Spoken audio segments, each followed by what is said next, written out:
पदाधिकाऱ्यांची बैठक घेतली आहे. निवडणुका लवकरच होणार आहेत. कशा प्रकारे तयारी करायची? कशा प्रकारे तयार लागायचा हा पक्षांतर्गत विषय आहे. कळलं का? हा काय तुमच्याशी बोलण्याचा विषय नाही. त्याच्यामुळे ज्या काही इन्स्ट्रक्शन द्यायच्या आहेत त्याला सांगायचं ते सांगितलं. सर, एकूण मुंबईत मराठा मोर्चा सुरू आहे. जरांगे पाटील बसलेला आज दुसरा दिवस आहे. काल आपण बघितलं तर CST असेल, तो भाग असेल, पूर्ण तिकडे मराठा मोर्चा होते. काय कसं काय बघताय अशा गोष्टी? मराठा मोर्चा आणि ओबीसी असा एकत्रित वाद सुरू झालेला आहे. पुन्हा जातीपातीचं राजकारण या ठिकाणी मला असं वाटतं या सगळ्या गोष्टींची उत्तर तुम्हाला एकनाथ शिंदेच देऊ शकतो. मी नाही देऊ शकतो.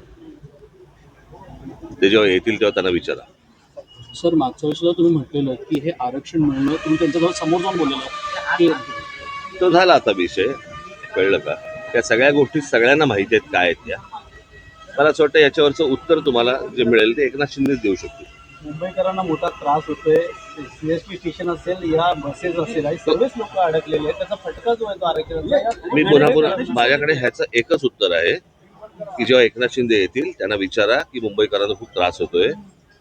तर ते मागच्या वेळेला गेले होते ना तिकडे, बरोबर की नाही? नवी मुंबईला जाऊन त्यांनी प्रश्न सोडवला होता ना, मग हे परत का आलेत? या सगळ्या गोष्टींची प्रश्नांची उत्तर तुम्हाला एकनाथ शिंदेला विचारा. आता निवडणुका म्हटल्या तर अनेक पक्ष आपल्या तयारीला लागतो. मात्र यश पाहिजे असं या ठिकाणी